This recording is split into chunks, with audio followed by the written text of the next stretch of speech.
मेरे प्यारे छात्रों, सृजन क्लासेस के इस वीडियो लेक्चर में आप सभी का बहुत बहुत स्वागत है। आज हम लोग मानक विचलन निकालने के दूसरे विधि पर डिस्कस करेंगे। हालांकि यह भी प्रत्यक्ष विधि है और पिछला दिन जो हम पढ़ाए थे आपको वह भी मानक विचलन निकालने का एक प्रत्यक्ष विधि था। ये थोड़ा सा उससे हो सकता है आसान लगे, और इससे भी आसान होता है लघु विधि और पाद विचलन विधि, जिसको हम लोग आगे क्लास में करेंगे। आज हम लोग मानक विचलन निकालने के अन्य विधि पर डिस्कस करते हैं। ठीक है, तो इसमें जो है इससे रिलेटेड कुछ इंपॉर्टेंट फार्मूला हम डिस्कस कर देते हैं। पहला नंबर है मानक विचलन, जिसको सिग्मा से सूचित करते हैं। Sigma x square by n minus x bar का स्क्वायर, ये आप जानते हैं माध्य को दिखाता है। ये भी वही सूत्र है, क्योंकि ये मानक विचलन वर्गीकृत या अवर्गीकृत पर आधारित है, तो इसमें एफ होगा ही। तो सिग्मा एफ एक्स स्क्वायर, देखो एक्स स्क्वायर यहाँ भी, एक्स स्क्वायर यहाँ भी, बस यहाँ पर एफ से मल्टीप्लाई होगा by sigma f minus x bar मना माध्य निकाल करके यहाँ ही करना है। तीसरा माध्य के लिए सूत्र जानते ही हैं, वर्गीकृत के लिए और सरल बंटन के लिए। ये sigma x n x bar, sigma f x bar into sigma f, sigma x square, यह जो है इसी से बनता है। इसी को आप जैसे रूट है तो इधर स्क्वायर हो जाएगा, एक्स बार माइनस है तो इधर आके प्लस हो जाएगा, यानी sigma square plus x bar square. देखिए ये दोनों जुटा हुआ है, इंटू एन, चूंकि एन इधर भाग है तो दूसरे साइड जब आएगा तो गुना होगा। तो इसी से ये फॉर्मूला बना है, और यह फॉर्मूला जस्ट नीचे वाले से बना है। चलिए अब आते हैं प्रसरण या फिर विचलन मापांक पर। तो प्रसरण या विचलन मापांक जो होता है वह मानक विचलन का वर्ग होता है। क्या होता है? मानक विचलन का वर्ग। इसीलिए प्रसरण या विचलन मापांक के लिए सिग्मा स्क्वायर। एक होता है मानक विचलन गुणांक। हालांकि आपको ये वो चीज हम ध्यान नहीं दिलाए कि एक माध्य विचलन गुणांक भी होता है, तो उसमें माध्य विचलन में उसके सांख्यिकीय माध्य से भाग देते हैं। वैसे ही मानक विचलन गुणांक में मानक विचलन में उसके माध्य से भाग देंगे, तो सिग्मा बाय एक्स बार। उसी तरह से एक होता है विचलन मापांक, कोफिशिएंट ऑफ वेरिएशन, जिसको सी भी से सूचित करते हैं। तो ये होता है वही चीज सिग्मा बाय एक्स बार गुना 100, यानी यह जो सी भी है वह मानक विचलन गुणांक का परसेंटेज फॉर्म है। कौन सा फॉर्म है? परसेंटेज। प्रतिशत में दिया हुआ रहे तो वह हो जाएगा विचलन गुणांक, और जनरल टर्म में दिया रहे तो वह मानक विचलन गुणांक हो जाएगा। ठीक है, ये देखिए विचलन लिखा हुआ, यहाँ विचलन है, ये ध्यान रखिएगा, दोनों में फर्क। ये कोफिशिएंट ऑफ वेरिएशन है, यह जो है कोफिशिएंट ऑफ स्टैंडर्ड डेविएशन है, ये ध्यान रखना है। चलिए एक एग्जांपल लेते हैं। इसमें हम सिंपल विधि में वर्ग दिया है, बारंबारता दिया। हालांकि इस टाइप का सवाल आप लोग पिछला क्लास में बना चुके हैं, लेकिन वह प्रत्यक्ष विधि का एक दूसरा फॉर्म था और ये दूसरा फॉर्म है। तो देखिए इसमें चार्ट कितना बनेगा। तो चूंकि माध्य जब है तो माध्य के लिए सिग्मा एफ एक्स तो चाहिए, तो सिग्मा एफ एक्स के लिए चार्ट तक जरूर हम लोग जाएंगे। उसके बाद देखते हैं कौन कौन सा चार्ट का जरूरत उसके आगे पड़ेगा। इसको नीचे वाला मिटा रहे हैं। चलिए सवाल पर आते हैं, सॉल्यूशन पर। उधर क्वेश्चन है, सॉल्यूशन यहां पर आते हैं।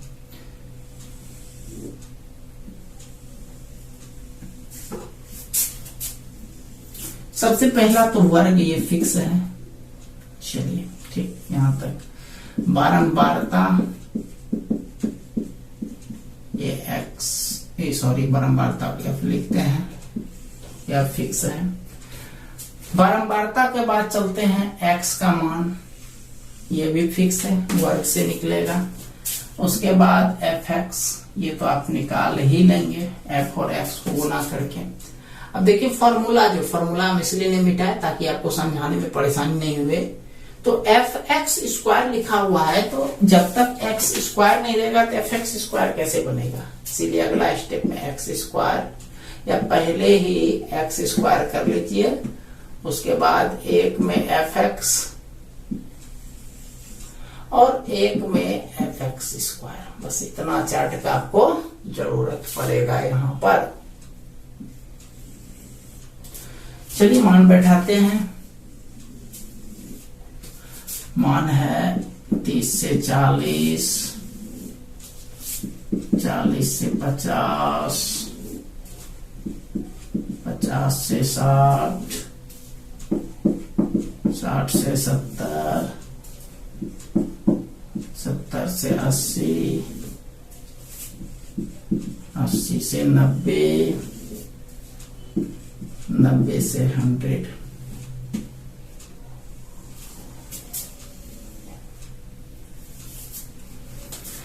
चलिए ठीक है, ऐप बारंबारता पर चलते हैं। 3 7 12 15 8 ताकि 3 2 3 7 12 15 8 3 2 3 7 12 15 8 3 2। ठीक है, x तो जोड़ करके आधा 30 40 70 का आधा 35, 90 का आधा 45, 15 10 10 का फर्क है तो 55, 65, 75, 85, 95।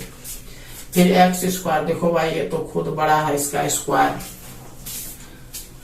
35 का स्क्वायर 1225, 45 का स्क्वायर 2025, 55 का स्क्वायर 3025, 4225, 5625, 7225, 90 ठीक है, एक्स स्क्वायर किए। अब जो जो कह रहा है करने के लिए उसको करो आप। क्या कर रहा है, एफ इंटू एक्स, यानी ये लाइन गुना करना है। 35 दिया 105, 7 5 35, 315, 660, 15 5 75, 90 7 97, 8 5 40, 600, 255, 95 दूनी 190। ठीक है, अब देखिए गुना करने का ये कह रहा है एफ एक्स स्क्वायर, तो मतलब एफ माना ये लाइन, एक्स स्क्वायर माना ये लाइन, ये दोनों को गुना करके यहाँ पर लिखिए। तो 103 और 105, 105 दिया 315, 7 5 35, 7 3 10, 7 21 22, 0 बरछक 72, बरछक 72, 72 7 79, 15 5 75, 15 7 105, 7 112, बाकी 11, 15 9 135, 11 146, 8 6 48। ओह सॉरी, हाँ गुना थोड़ा हम इस लाइन से कर दिया, ये कंफ्यूजन हो गया। गुना करना था किसको, 7 को गुना करना था इससे, सॉरी 1225 को 3 से गुना करना था, ये हो गया 3675। 7 को गुना करना था 2025 से, 7 दूनी 14, 25 7 175 ऐसे। फिर उसी तरह से 12 5 60, 12 दूनी 24 36, 12 3 36, 12 5 60, 12 दूनी 24 36, 12 3 36, 15 5 75, 30 7 37, 15 दूनी 30, 3 33, 15 चौके 60, 3 63। 8 से गुना करना था 5625, 25 8 200, 8 6 48 तो 50, 8 5 40, 5 45। 3 से गुना करना था 216 75, 180 50। ठीक है, चलिए अब सबसे पहले हम लोगों को ये निकाल देना है, माध्य एक्स बार निकाल देना है। ये लिख देते हैं, एक्स बार को माध्य कहते हैं। माध्य के लिए हमको सिग्मा एफ चाहिए, तो सिग्मा एफ वाला लाइन ये रहा, एफ एक्स वाला लाइन ये रहा, सिग्मा एफ एक्स लिख करके इसको जोड़ देते हैं। और ये वाला एफ एक्स स्क्वायर, तो सिग्मा एफ एक्स स्क्वायर उसमें जैसे है उस हिसाब से लिखना है। चलिए जोड़ते हैं, 7 3 10 2 12 5 7 8 25 3 28 2 30 के 0 बाकी 3 1 4 1 5 50 हो गया। 5 5 10 5 15 5 20 के 0 बाकी 2 2 1 3 6 9 7 16 5 21 9 30 के 0 बाकी 3 1 4 3 7 6 13 9 22 6 28 2 30 1 3100 होगी। ठीक है, इसीलिए यहाँ पर लिख लेंगे माध्य एक्स बार बराबर सिग्मा एफ एक्स बटे सिग्मा एफ। तो सिग्मा एफ एक्स, तो सिग्मा एफ एक्स का मान आपको दिया गया है 3100 बटे 50, कट गया 62 बार में, 62 हो गया। और दूसरा के लिए आपको इसको जोड़ना है तो जोड़ते हैं 5 10 15 5 20 के 0 थोड़ा दूर हट करके, बाकी 2 7 2 9 7 16 16 7 23 23 7 30 5 35 के 5, बाकी 3 6 9 1 10 3 13 3 16 16 16 4 22 22 के 2, बाकी 2 2 3 5 4 9 6 15 3 18 18 5 23 1 24 24 8 32 के 2, बाकी 3 3 1 4 3 7 6 13 4 17 2 19 1 20। ये हो गया 20 22 50। इसीलिए यहाँ पर लिखते हैं मानक विचलन का सूत्र सिग्मा बराबर root over sigma f x square by sigma f minus x bar का होल स्क्वायर। मान बैठा दो भाई, 20 22 50 बटे सिग्मा एफ का मान 50, घटा माध्य का मान 62 निकला है। 0 0 कट गया, 5 से कट गया, 5 चौके 20, 0 5 चौक 20, 40 145 घटाओ 62 का 4 12 12 24 के 4, बाकी 2 6 36 3844। ये घटा दीजिए, ये हो गया आपका 201। अब 201 का वर्गमूल जो भी निकलेगा वो आप समझ जाएंगे, ये यानी 14 दशमलव समथिंग निकलेगा। अब क्या निकलेगा आप समझिएगा, ठीक है। तो ये निकल गया दूसरे विधि से, ठीक है। दूसरा विधि से जब माध्य निकल गया, इसमें सॉरी मानक विचलन और भी कह रहा है प्रसरण, तो अब प्रसरण लिखते हैं। प्रसरण बराबर सिग्मा स्क्वायर, सिग्मा का मान रूट 201 लिखते हैं, उसका स्क्वायर बराबर 201। और तीसरा कह रहा है विचरण गुणांक लिखते हैं, विचरण गुणांक का संकेत लिखते हैं सीभी। सीभी बराबर सूत्र था सिग्मा बटे एक्स बार गुना 100, सिग्मा का मान 14 दशमलव पता नहीं क्या निकलेगा, जो भी निकलेगा। माध्य का मान ये 62 गुना 100, इसको सॉल्व कर दीजिएगा, जो होगा वो होगा आंसर, ठीक है। चलिए सबका मान निकाल दिए, इसको पूरा कर लीजिए आप लोग, स्क्रीनशॉट ले लीजिए इसका। ये छोड़िएगा नहीं, यानी कि 14 दशमलव जो हम छोड़ दिए आपको छोड़ देना है, 2 अंक तक आप खुद निकाल दीजिएगा। यहाँ 14 दशमलव जो भी आएगा रख करके उसको सॉल्व कर लीजिएगा, ठीक है। चलिए अब आप लोग वर्क लिखिए।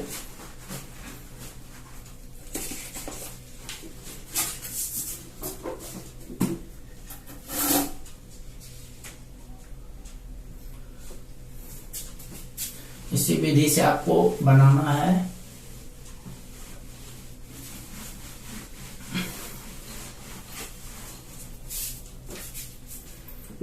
क्वेश्चन है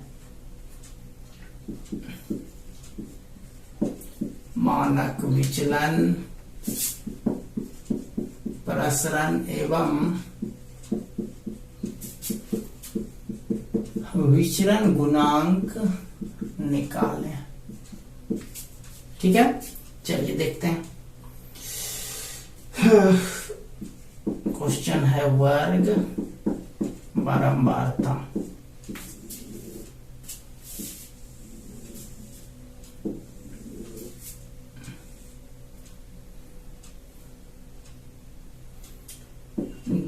से 10, 10 से 20, 20 से 30, 30 से 40, 40 से 50, 50 से 60, 60 से 70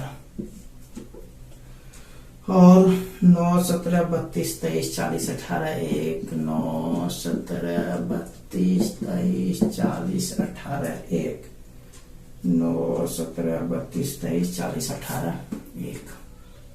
इसको दो विधि से बनाना है भाई। आप समझ गए दो विधि, एक दिन पिछला क्लास में लिखाए थे उस विधि से और एक बार जो आज बताए उस विधि से। चलिए बाकी कुछ और वर्क लिखिए।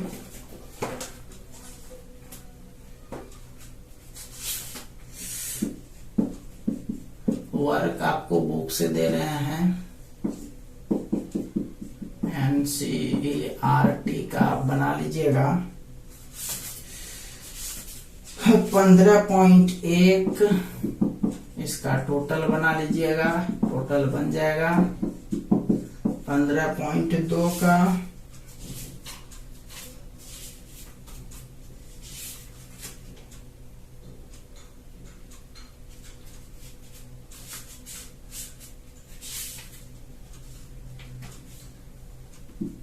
एक से 5 तक बना लीजिएगा।